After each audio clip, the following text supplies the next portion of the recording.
नमस्कार मित्रों, स्वागत है आपका हमारे चैनल में। जैसा कि आप सब जानते हैं कि हम आपके समक्ष जब भी आते हैं तब कुछ नया लेकर आते हैं, कुछ साहित्यिक, कुछ पारिवारिक, कुछ सामाजिक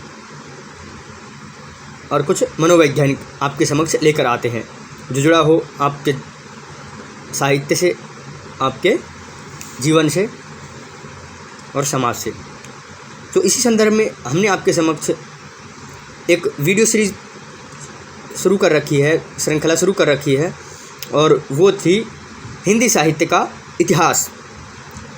हिंदी साहित्य का इतिहास कोई नया प्रकरण नहीं है, लेकिन आपके समक्ष लेकर आना ज़रूरी था। और हिंदी साहित्य का इतिहास जिसके लेखक डॉक्टर रामचंद्र शुक्ल, ये सबसे महत्वपूर्ण बिंदु है कि हिंदी साहित्य का इतिहास जिसके लेखक आचार्य रामचंद्र शुक्ल हैं, वो सबसे महत्वपूर्ण इतिहास माना जाता है। तो इसी संदर्भ में हमने विषय सूची, भूमिका आदि हमने पढ़ा और इसी संदर्भ में आदिकाल को पढ़ रहे थे। इसी संदर्भ में हम पढ़ रहे थे आदिकाल। और आदिकाल में मित्रों हमने देश भाषा काव्य पढ़ा, देश भाषा कवियों को पढ़ा, और उन्हीं में हम चल रहे थे वीरगाथा काल और वीरगाथा काल में प्रकरण 2 के अंतर्गत। मित्रों हम आपको बता दें कि आदिकाल और वीरगाथा काल अलग अलग नहीं है, परंतु यहाँ पर श्रीमान रामचंद्र शुक्ल जी ने इनको 2 भागों में बांटकर आपको बताया गया है, सिर्फ आदिकाल और वीरगाथा काल। इसमें आदिकाल में 2 प्रकरण थे आपके। प्रकरण 1 का नाम सामान्य परिचय और दूसरे का नाम था अपभ्रंश काल। ये सब हमने पढ़ लिया। और प्रकरण जो 3 है उसको हमने दूसरे भाग में जाके पढ़ने का निश्चय किया है, यहाँ पर अगर सूची के अनुसार देखें तो। और प्रकरण 3 का नाम है देश भाषा काव्य। जैसा कि हमने आपको बताया कि देश भाषा काव्य ही हम पढ़ रहे थे। देश भाषा काव्य के अंतर्गत हमने पढ़ा खुमान रासो, बिशलदेव रासो, पृथ्वीराज रासो और इनके लेखकों के बारे में। और वो कहाँ चल रहा था? अन्य कवियों में चल रहा था, देश भाषा के अन्य कवि। और अन्य कवि में ये रासो चल रहा था हमारे पास में। रासो की उत्पत्ति हमने पढ़ ली, ग्रंथ परिचय चल रहा था ना, ये ग्रंथ परिचय में चल रहे थे हम। तो ग्रंथ परिचय ग्रंथकार में हमने 3 पढ़े, बिशलदेव रासो, खुमान रासो और पृथ्वीराज रासो। अब चलते हैं नेक्स्ट पे। तो मित्रों जैसा कि आप जानते हैं कि किसी भी प्रकरण में अगर हम अन्य पे आ जाते हैं या विविध पे आ जाते हैं तो वो उसका आखिरी चरण लगभग होता है। तो यहाँ पर भी हम अन्य में चल रहे थे और ये आखिरी चरण है लगभग। हमने यहाँ पे 3 कवि पढ़ लिए और 4 और 5 को एक ही जगह दे दिया है। 4 और 5 को एक ही जगह दे दिया है। 4 का नाम है भट्ट केदार, 5वें का नाम है मधुकर कवि। इनका लगभग समय एक ही है, इसीलिए इनको एक ही जगह दे दिया है। संवत 1224 से लेकर के 1243। जिस प्रकार चंद्रप्रदायी ने महाराज पृथ्वीराज को कीर्तिमान किया है, उसी प्रकार भट्ट केदार ने कन्नौज के सम्राट जयचंद का गुणगान गाया है। समझ रहे हैं आप? ये दूसरे के विपरीत थे अगर देखा जाए तो। रासों में चंद और भट्ट केदार के संवाद में एक स्थान पर उल्लेख भी है। भट्ट केदार ने जयचंद प्रकाश नाम का एक महाकाव्य लिखा था जिसमें महाराज जयचंद के प्रताप और पराक्रम का विस्तृत वर्णन किया। इसी प्रकार का जयचंद नाम का एक महाकाव्य लिखा जिसमें महाराज जयचंद के प्रताप और पराक्रम का वर्णन किया। इसी प्रकार का जयचंद प्रकाश जसमयंक चंद्रिका नामक एक बड़ा ग्रंथ मधुकर कवि ने लिखा, पर दुर्भाग्य से दोनों ग्रंथ आज उपलब्ध नहीं है।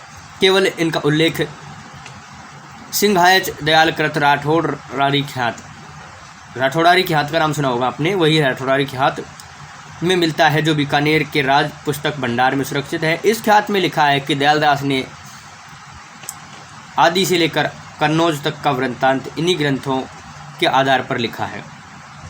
इतिहासज्ञ इस बात को अच्छी तरह जानते हैं कि विक्रम की 13वीं शताब्दी के आरंभ में उत्तर भारत के 2 प्रधान साम्राज्य थे। एक तो गहरवारों यानी राठौड़ों का विशाल साम्राज्य जिसकी राजधानी कन्नौज थी और जिसके अंतर्गत प्राय सारा मध्य प्रदेश काशी से कन्नौज तक था। दूसरा चौहानों का जिसकी राजधानी दिल्ली थी और जिसके अंतर्गत दिल्ली से अजमेर तक का पश्चिम प्रांत था। कहने की आवश्यकता नहीं है कि इन दोनों में से गहरवारों का साम्राज्य अधिक विस्तृत, धन धान्य से संपन्न और देश में प्रधान भाग पर था। गहरवारों की 2 राजधानियाँ थी, कन्नौज और काशी। इसी से कन्नौज के गहरवार राजा काशीराज कहलाते थे। जिस प्रकार पृथ्वीराज का प्रभाव राजपूताने के राजाओं पर था, उसी प्रकार जयचंद का प्रभाव बुंदेलखंड के राजाओं पर था। कालिंजर या महोबा के चंदेल राजा परमर्दिदेव यानी परमाल जयचंद के मित्र या सामंत थे, जिसके कारण पृथ्वीराज ने उन पर चढ़ाई की थी। चंदेल कन्नौज के पक्ष में दिल्ली के चौहान पृथ्वीराज के बराबर लड़े थे। मित्रों, आल्हा और आलखंड के बारे में आपने सुना होगा परमार रासों में, अब आगे यही आएगा। और ये जो बात अभी यहाँ पर अधूरी रह गई आपकी परमार्दिदेव या परमार रासों की, वो यहाँ पर पूरी हो जाएगी। देखिए कैसे। अगला ग्रंथ है परमार रासो और जिसके लेखक हैं जगनीक। जगनीक संवत 1230 ऐसा प्रसिद्ध है कि कालिंजर के राजा परमार के यहाँ जगनीक नाम के एक भाट थे, जिन्होंने महोबा के 2 देश प्रसिद्ध वीरों आला और उदल यानी उदय सिंह के वीर चरित्र का विस्तृत वर्णन एक वीर गाथात्मक काव्य में लिखा है, जो इतना सर्वप्रिय हुआ कि वीर गीतों का प्रचार क्रम से सारे उत्तर भारत में विशेष रहा। उन सब प्रदेशों में जो कन्नौज के साम्राज्य के अंतर्गत थे हो गया, यानी कि इनका प्रचार बहुत ज़्यादा फैल गया। कहाँ पर? पूरे उत्तर भारत में। और इसी के संबंध में आप जानेंगे कि उत्तराखंड की तरफ और उत्तर प्रदेश की तरफ और इधर आप देखेंगे झारखंड की तरफ, तो ये सब गाए जाते हैं आल्हा के रूप में। गीत है, बहुत लोकगीत है, बहुत प्रसिद्ध। तो ये सारे इनका ही वर्णन गाते हैं, इनका परमार्दिदेव का, परमार रासों का। तो जगनीक के काव्य का आज कहीं पता नहीं है, पर उसके आधार पर प्रचलित गीत हिंदी भाषी प्रांतों के गांव में सुनाए पड़ते हैं। ये गीत आल्हा के नाम से प्रसिद्ध है और बरसात में गाए जाते हैं। गाँवों में जाकर देखिए तो मेघ गर्जन के बीच में किसी अलहैत के ढोल गंभीर घोष के साथ वह वीर हुंकार सुनाई देगी। 12 बरस लकूकर जिए औज 13 लौसियार, बरिश 18 जिए क्षत्रिय आगे जीवे कौधिकार। इस प्रकार साहित्यिक रूप में न रहने पर भी जनता के कंठ में जगनीक के संगीत की वीरपूर्ण प्रतिध्वनि अनेक बल खाती हुई अब तक चली आ रही है। इस दीर्घकाल यात्रा में उसका बहुत कुछ कलेवर बदल गया है। देश और काल के अनुसार भाषा में ही परिवर्तन नहीं, भाषा में परिवर्तन नहीं हुआ, वस्तु में भी अधिक परिवर्तन हो आया है। बहुत से नए अस्त्रों जैसे बंदूक, करीच, देशों और जातियों जैसे फिरंगी आदि के नाम सम्मिलित हो गए हैं और बराबर हो जाते हैं। यह ग्रंथ साहित्यिक प्रबंध पद्धति पर लिखा गया होता तो कहीं न कहीं राजकीय पुस्तकालयों में इसकी कोई प्रति रक्षित मिलती, पर यह गाने के लिए ही रचा गया था, जिसमें पंडितों और विद्वानों के हाथ इसकी रक्षा की और नहीं बढ़े।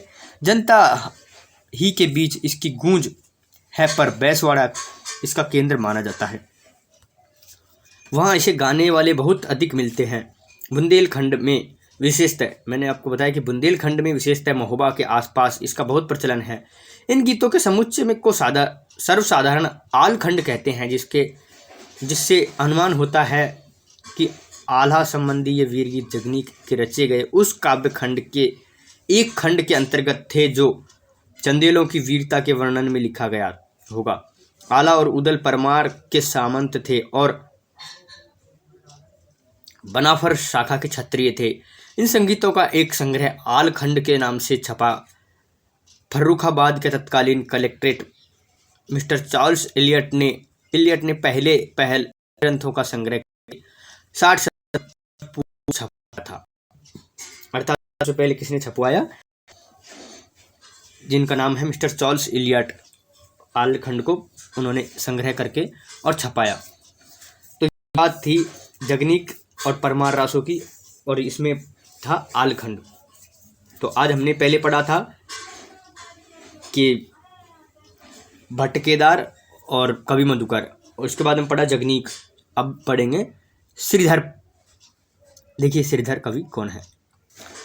ये इस श्रृंखला के अंतिम कवि है श्रीधर। इन्होंने संवत 1454 में रणमल छंद नामक एक काव्य रचा, जिसमें ईडर के राठौर राजा रणमल की उस विजय का वर्णन है जो उसने पाटन के सूबेदार जफर खां पर प्राप्त की थी।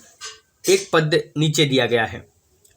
डडमई डडमकार ढंकर ढोल ढोली के जंगिया, सुर कहीं रण सह राम सुमीर के सरस सरी सरणीरा, कलही काल कोडी कल रवि कुमुक कायर धरधर संचरी सक सुतावण साहण साहणी सी सवि सरई। देखिए ये भाषा लग रही है कि ये उसी काल की है, इसमें आजकल के बहुत कम शब्द है। जब हमने पृथ्वीराज रासो में देखा था कि आजकल के से बहुत सरल शब्द भी उसमें थे। तो रणमल संत की भी बात हो गई, श्रीधर की बात हो गई। तो मित्रों हमने जाना कि इनमें किस किस की बात हुई थी। देखिए हम शुरू से जानते हैं एक बार किस किस की बात हुई थी। तो मित्रों इनमें जो प्रमुख थे या मुख्य हैं, जो कवि हैं, जो साहित्यकार थे, वो सबसे महत्वपूर्ण माने हैं जो है बीसलदेव रासो वाले। जो इनमें मतलब मुख्य ग्रंथ जो हैं, सबसे मुख्य ग्रंथ इनमें जो माने जाते हैं परमार रासो, बीसलदेव रासो और पृथ्वीराज रासो, इसके अलावा खुमान रासो और ये श्रीधर वगैरह, ये मधुकर कवि जो ये गौण में है, लेकिन ये बहुत महत्वपूर्ण है ये भी। अतः ये सारी चीज़ें जो है ये आदिकाल में बहुत महत्वपूर्ण मानी जाती है, ये जो अभी श्रृंखला हम पढ़ रहे हैं। तो आगे ये संदर्भ है, ये संदर्भों को हम एक बार पढ़ लेंगे, क्योंकि ये जब आप चीज़ें पढ़ लेंगे उसके बाद में कुछ चीज़ें आएगी जिनमें नंबर लगे हुए हैं, तो आप सोचेंगे ये क्या चीज़ है, तो इनमें यहाँ से मैच कर लीजिएगा आप। ठीक है मित्रों, अगर आप इस पुस्तक की PDF प्राप्त करना चाह रहे हैं तो हमारे साथ में जुड़े हमारे टेलीग्राम चैनल से। आज की वार्ता यहीं तक, मिलेंगे। आज की वार्ता यहीं मिलेंगे अगली वीडियो में। नमस्कार, धन्यवाद।